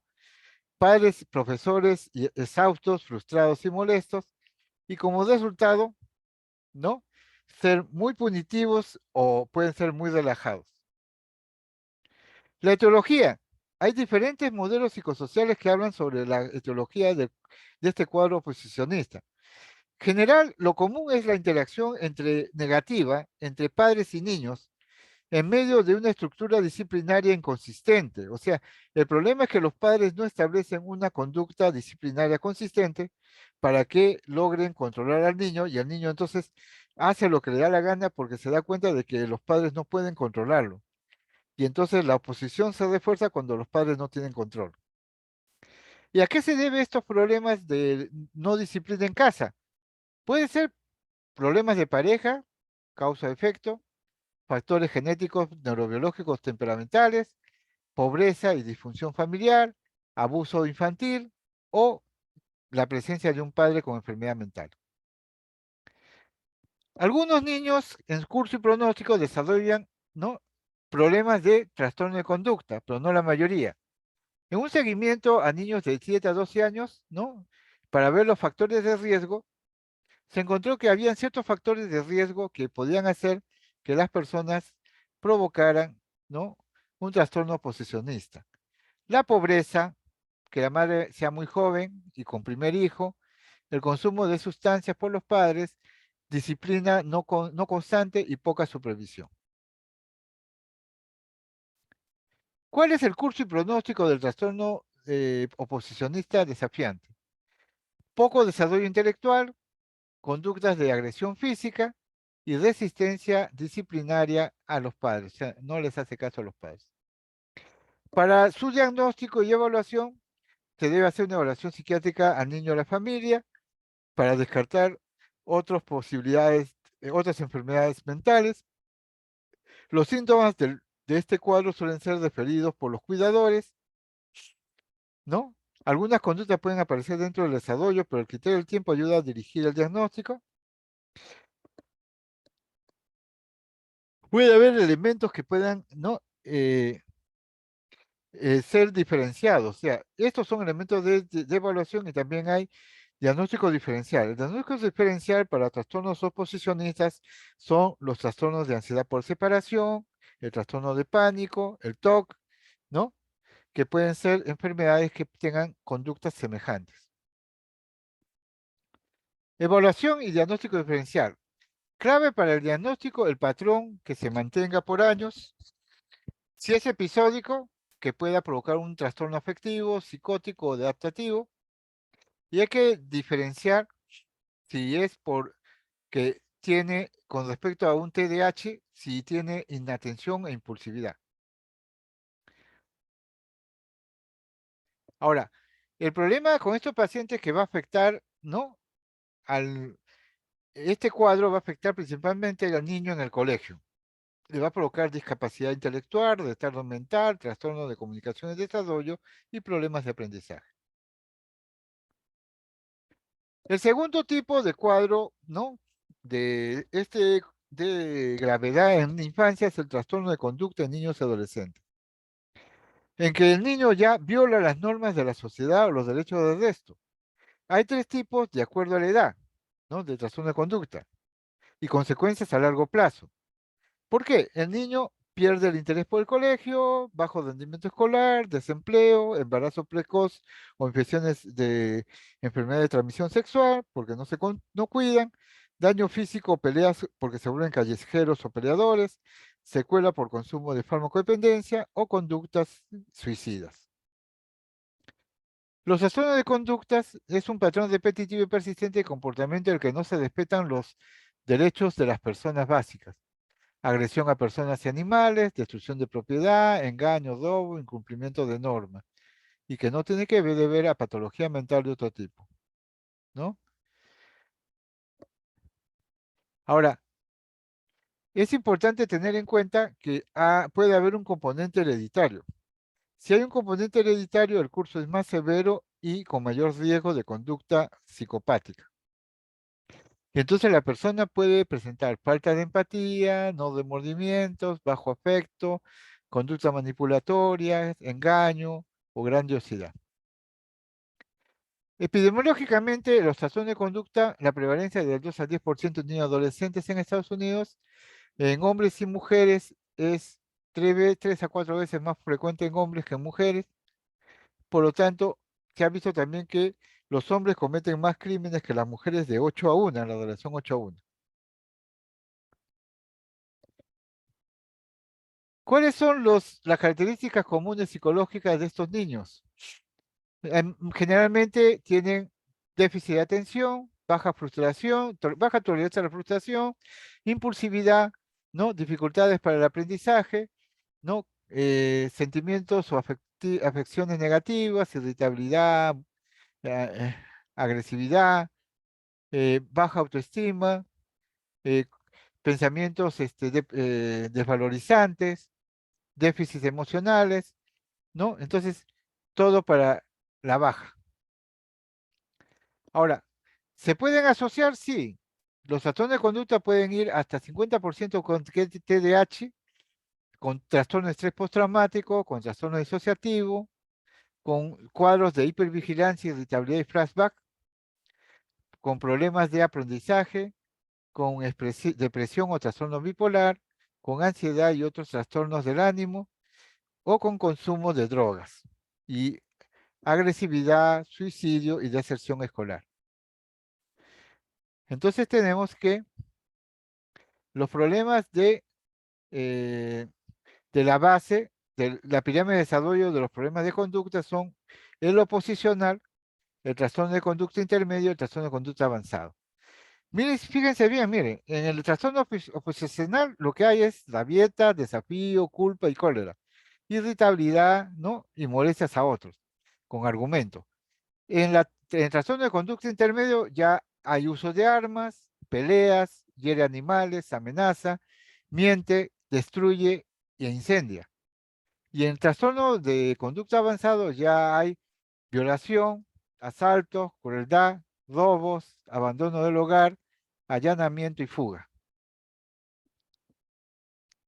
¿Cuál es el modelo del desarrollo de un trastorno de conducta desde el punto de vista del procesamiento de la información? Se nos habla de que el niño puede haber sufrido experiencias tempranas, como abuso físico, modelos agresivos o padres poco afectuosos, que a su vez han afectado su conocimiento, generándole la idea de un mundo hostil que se tiene que defender y que tiene que utilizar conductas agresivas de respuesta, que lo lleva a un procesamiento social, que es estar atento a cualquier señal hostil, a cualquier riesgo de ser fastidiado, ¿no? Con respuesta rápida, agresiva y anticipando resultados de la agresión. Y termina como una conducta agresiva, que es la causa o el trastorno de conducta que se ve en la infancia. Es importante tener en cuenta que en el modelo ecológico de predictores de conducta antisocial, ¿no? Se ve qué factores son los que pueden llevar al problema del trastorno de conducta. En el macrosistema no se encuentra, pero en el microsistema puede haber el abuso de alcohol materno, ambiente de casa inadecuado, violencia paterno-materna, abuso paterno y materno. Ese es del microsistema familiar. A su vez, que va a estar asociado a alteraciones en el ambiente escolar y la conducta escolar, el ambiente del barrio, como un exosistema que va a afectar principalmente al individuo y que lo va a llevar al trastorno conductual. El curso y pronóstico, los primeros signos de problemas conductuales aparecen en los primeros 4 años. Así que, ojo, prevención para evitar ese problema. La agresión y la timidez desde el primer grado. Puede presentar la persona conductas de agresión y timidez. Entonces, que pueden llevar a la persona a delincuencia en la adolescencia y farmacodependencia. ¿Cuáles son los predictores de persistencia del trastorno, ¿no? de conducta? El bajo CI y la personalidad antisocial. El mejor pronóstico, desarrollo de habilidades sociales adaptativas, experiencia positiva de pares e inicio en la adolescencia. El manejo del trastorno de conducta lo da el psiquiatra, el psicólogo, el asistente social, el pediatra, el neurólogo, el consultor escolar, el terapista de lenguaje y el asesor legal. O sea, imagínense, la evaluación es múltiple por distintas especialidades y los riesgos son que el paciente con este trastorno de conducta nos haga un embarazo de riesgo en un adolescente, un proceso infeccioso de tratos de una infección, ¿no? de transmisión sexual, problemas de hepatitis por consumo de drogas y el uso de infecciones a través de las venas y otros problemas médicos o de drogas.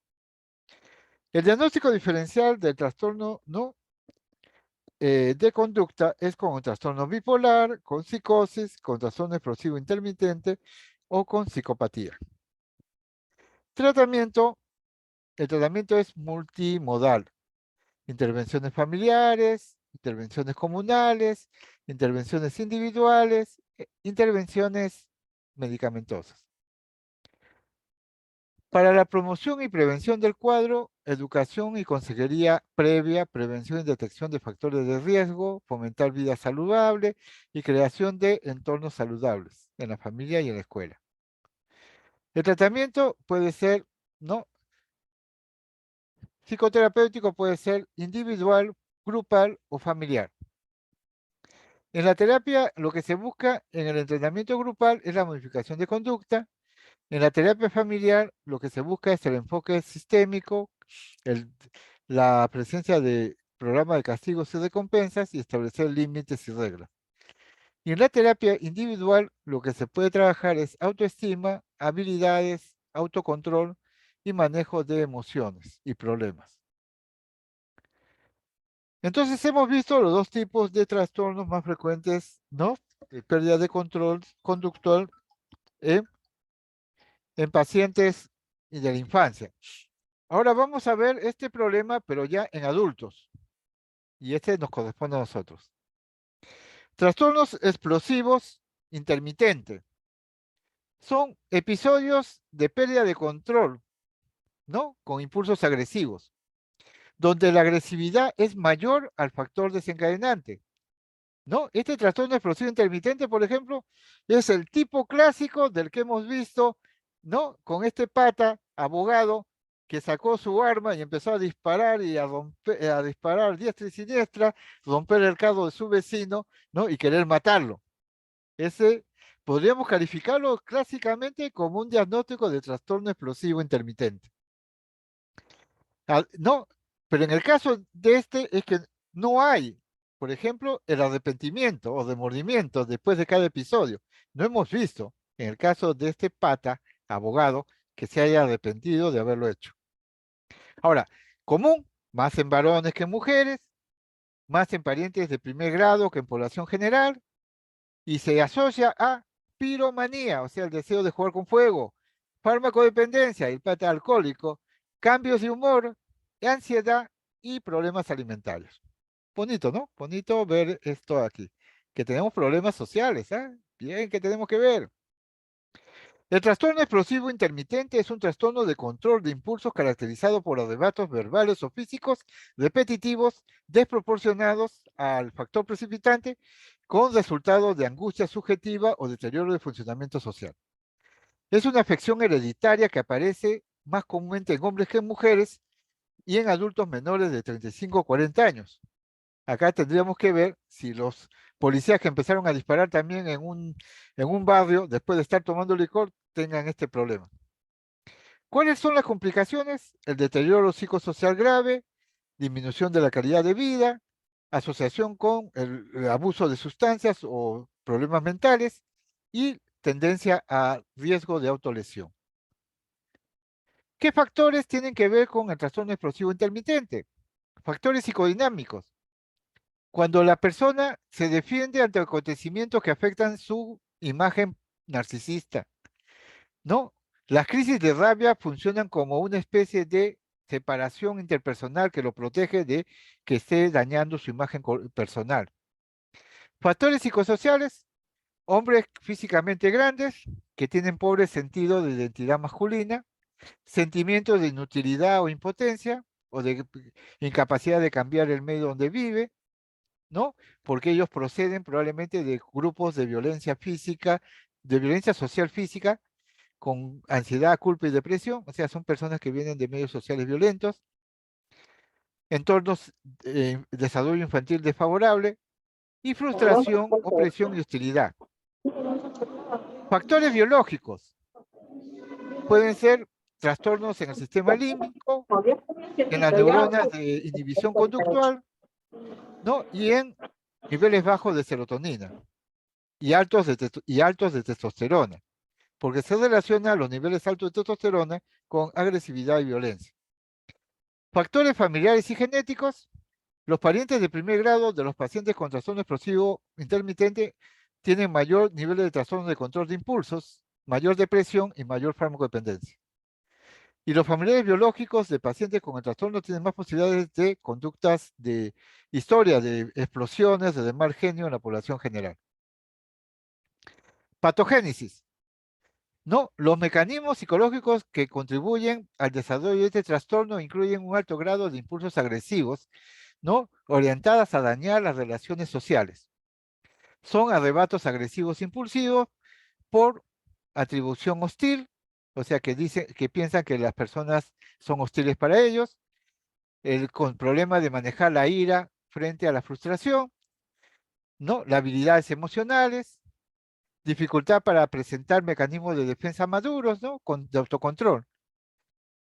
Y la presencia de angustia, culpa, vergüenza, que agrava el problema. En niños, la presencia de esto se da como rabietas generalmente que disminuyen con el desarrollo de habilidades cuando se regulan las emociones.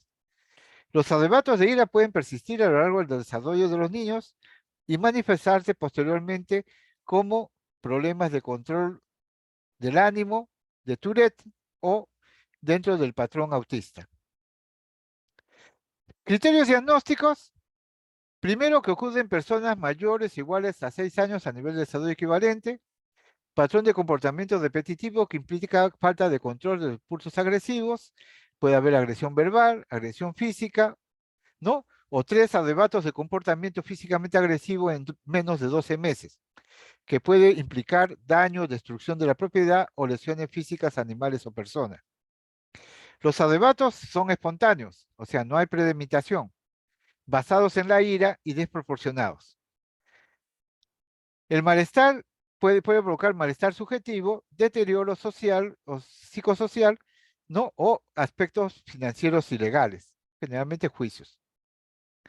Diagnóstico diferencial con problemas de personalidades del grupo B, o sea, personalidades antisociales o límite. O sea, un problema de este problema de trastorno depresivo intermitente se diferencia de un trastorno de personalidad antisocial o límite porque ahí ya hay patología más severa. También puede asociarse con trastornos depresivos mayores como la depresión mayor, la bipolaridad, la psicosis breve o esquizofrenia, los trastornos adaptativos en adolescentes. También puede estar diagnóstico diferencial con trastornos de la infancia, déficit de atención, TDAH, ¿no? Conductas de oposición desafiante o del espectro autista, trastornos de desregulación del estado de ánimo. También hay que hacer diagnóstico diferencial con intoxicación o abstinencia por sustancias, principalmente alcohol, condiciones médicas que puedan generar cambios de personalidad, como por ejemplo un traumatismo encefalocraniano grave que hace que una persona que era una persona santa, tranquila, se vuelva una persona violenta y agresiva, pero es por condición médica, por daño cerebral. El otro cuadro que vamos a ver es el trastorno explosivo intermitente. No, es el mismo, perdón. El tratamiento del trastorno explosivo intermitente es farmacológico y psicoterapéutico. En ambos, lo que se busca es que el paciente reconozca y verbalice sus pensamientos y sentimientos antes del ataque explosivo. Y los inhibidores de recaptación de serotonina son un buen grupo y la busfirona son buenos para controlar impulsividad y agresividad. En cuarto lugar, tenemos la cleptomanía. ¿Qué es la cleptomanía? Es el fracaso al resistir los impulsos de robar objetos de poco valor. El robo no se planifica, no implica a otras personas, ¿no? Sino que se presenta espontáneamente. El objeto robado no es la finalidad del robo. O sea, la persona no roba por el objeto, sino roba por la sensación de robar. O sea, esa sensación de lograr robar, esa emoción de robar, es lo que busca el cleptómano. Se puede asociar estos cuadros de cleptomanía a cuadros de ludopatía, compra compulsiva, problemas alimentarios y abuso de drogas. La cleptomanía es la dificultad repetitiva para resistir el impulso de robar. Hay 3 tipos de cleptomanía. La esporádica, que es el robo en episodios breves. La episódica, que son periodos largos de robo y periodos largos de revisión, sin robo. Y la crónica, que son periodos largos de robo. Interesante, 3 tipos de cleptomanía. La esporádica o breve, la episódica por periodos del robo y no robo, y la crónica, periódicos largos de robo. ¿Qué factores afectan a la cleptomanía? Factores psicosociales, ¿no? Puede presentarse cuando hay situaciones de estrés, pérdidas, separaciones, pérdida de pareja. Hay 7 categorías de robo en niños. O sea, los niños pueden hacer cleptomanía bajo ciertos principios. 7 principios. Como medio para restablecer la relación madre con hijo perdida, como un acto agresivo, como una defensa contra el miedo a ser dañado, como un medio para buscar castigo, como un medio para mejorar autoestima, como un relacionado con un secreto familiar o como excitación o angustia lujuriosa y sustituto del acto sexual. Hay gente que hace cleptomanía para sentir placer. Factores biológicos, enfermedades cerebrales, retardo mental, se asocian a cleptomanía, señales neurológicas focales, ¿no? Atrofia cortical o ventrículos laterales ampliados en algunos casos. Factores familiares y genéticos. 7% de los parientes de primer grado sufren trastorno obsesivo compulsivo y el nivel más elevado de trastorno del estado de ánimo puede ser haber nivel más elevado de trastorno de estado de ánimo en los familiares. Tratamiento, psicoterapia para el insight, psicoanálisis. En caso de poca motivación, terapia conductual, ¿no? Condicionamiento aversivo o una combinación y un seguimiento de 2 años para controlar la cleptomanía. Por último, tenemos la piromanía, que es la provocación deliberada e intencionada de un incendio en más de una ocasión, y donde lo que está en juego es la activación emocional o tensión del acto. Hay una fascinación, curiosidad por el fuego, un bienestar o gratificación o liberación cuando se inicia, se mira o se participa en lo que el fuego provoca. O sea, es la búsqueda de la sensación. El incendio no se provoca por móviles económicos, o por ideas políticas, o por venganza, o por crimen. Es por la sensación, esa sensación liberadora de provocar fuego. Es un hecho recurrente, deliberado y decidido de prender fuego. O sea, la piromanía es el hecho recurrente, deliberado y decidido de prender fuego.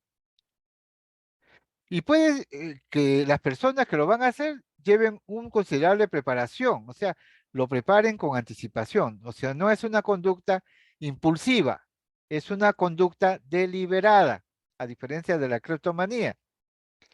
Se presenta más frecuente en varones que en mujeres 8-1 y más del 40% menores de edad. Asociado a dependencia a drogas, alcohol, trastornos afectivos, déficit de atención, rasgos antisociales y crueldad animal. Cuando se inicia en la adolescencia o en la edad adulta tiende a ser destructivo. El hecho de provocar incendios es episódico y su frecuencia puede crecer o menguar. El pronóstico es mejor en niños y en los adultos no, porque los adultos niegan responsabilidades. Factores psicosociales. Freud veía el fuego como un símbolo de sexualidad. Entonces, la gente busca el fuego como una sexualidad, el deseo de vivir o sentir la sexualidad. Ahora, otros psicoanalistas han asociado la piromanía al ansia anormal de poder y prestigio social. El acto incendiario es una válvula de escape para la frustración acumulada o para el sentimiento de inferioridad que presenta la persona, ya sea social, física o sexual. Factores biológicos: se han encontrado niveles bajos en el líquido cefalorraquídeo de la 5-hidroxi, ¿no? Y la 3-metoxihidroxifenilglicol, lo que sugiere una posible, ¿no?, relación serotoninérgica o adrenérgica, porque son metabolitos de serotonina y noradrenalina. También se ha encontrado la hipoglicemia reactiva, una test tolerancia oral glucosa que podría estar asociado a piromanía. Todavía está bajo estudio. Tratamiento: difícil tratamiento. El paciente tiene que estar bajo supervisión y terapia conducta, y en el caso de niños y adolescentes, psicoterapia familiar.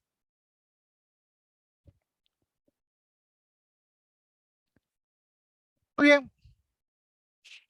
Hemos revisado entonces los trastornos neuróticos y los trastornos asociados al problema del control de impulsos. 2 temas muy importantes para que ustedes conozcan, porque la mayoría de ustedes van a chocar con este tipo de pacientes en su práctica profesional. No tanto con nosotros los psiquiatras, sino ustedes son los primeros que pueden descubrir el problema y de repente ayudar a estos pacientes a que avancen en su proceso de mejora o tratamiento. Muy bien, hasta este nivel de desarrollo del tema, preguntas que deseen hacer ustedes, que se les desee aclarar, que les ayude a ver una visión mayor del problema. ¿Alguien desea hacer preguntas, por favor? Está abierta la discusión, pueden preguntar. Doctor, una pregunta. No entendí bien lo que era el trastorno explosivo intermitente. A ver, ¿podrías hablar un poquito más alto? No te escucho.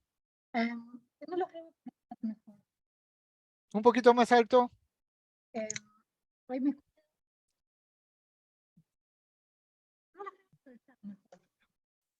O si no, escríbelo mejor, Guadalupe, porque no te he escuchado bien.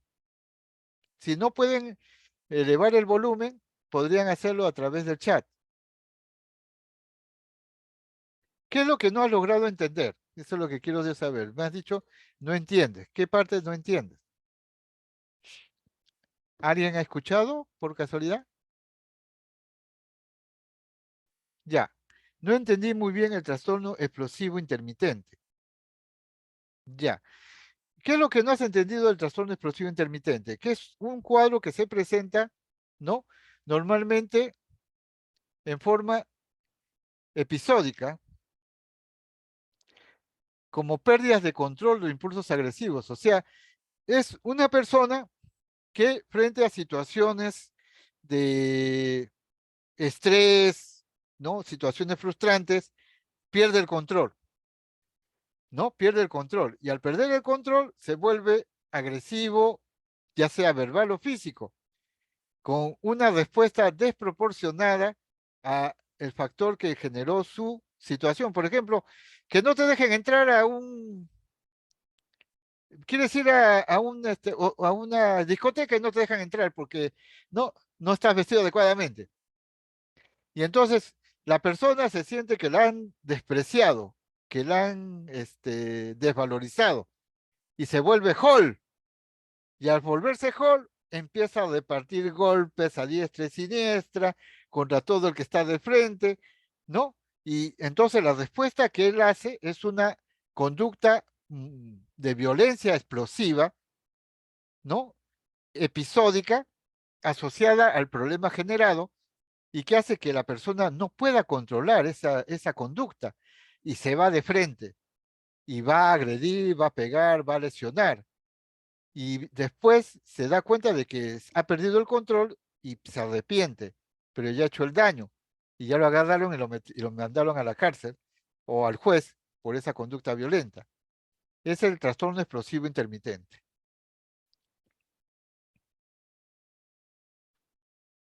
¿Ok? ¿Alguien más, por favor? Por eso hablamos del problema de control. ¿Por qué? Mientras hablamos de los dos primeros, que es el trastorno oposicionista, que es en niños, o el trastorno de conducta en niños, el problema del trastorno explosivo intermitente se ve más en adultos porque es un problema de conducta violenta, agresiva. Después vienen los otros dos tipos de conductas impulsivas, que son la cleptomanía y la piromanía, que son menos violentas. La violencia más fuerte es precisamente en el trastorno explosivo intermitente. O sea, es como que te prendes y te apagas, como las luces, ¿no? Cuando te molestan, te prendes y tú mismo te tienes que apagar. Y te vuelven a molestar, te vuelves a prender. Y entonces esa conducta es peligrosa para él. ¿Por qué? Porque va a ser considerado como una persona violenta y probablemente tenga que ser sancionada por la sociedad, castigada, o le meten juicio o lo mandan a la cárcel, a menos que se trate. Muy bien. ¿Alguien más? ¿Alguna preguntita más, por favor? ¿Alguien que desee opinar? Con confianza. Es importante siempre que ustedes aprendan a dar, ¿no? Y a opinar y a solicitar información, ¿no? En forma. Sí, en el caso del paciente con trastorno explosivo intermitente, sí se va a presentar precisamente la conducta de arrepentimiento, ¿no? Que el paciente se da cuenta de que pierde el control.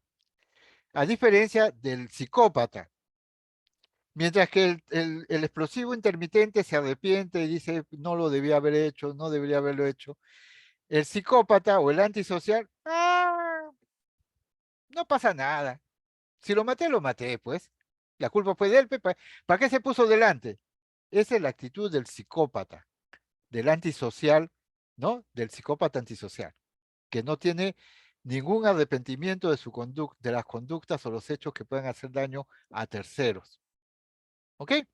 Importante también ese diagnóstico diferencial. ¿Qué más? ¿Alguien más? ¿Alguna preguntita más, por favor?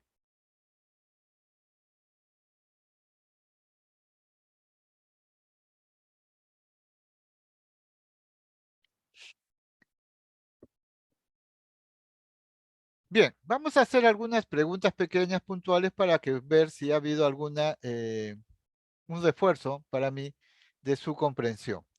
A ver, Cristian Jesús, ¿me escuchas, Cristian?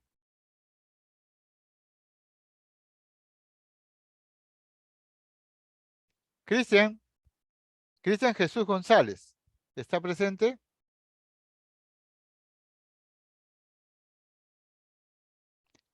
Uno de los problemas de las clases virtuales es que necesitamos que los alumnos estén atentos. Si no, vamos a tener que pasar a la recomendación de las clases presenciales. Diana Torres, ¿está Diana? Diana, ¿estás presente?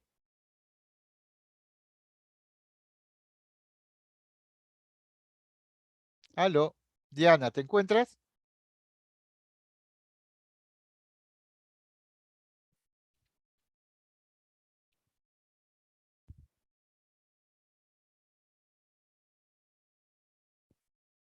Diana Torres se encuentra, no contesta. Vamos a resultar frustrados acá un poco.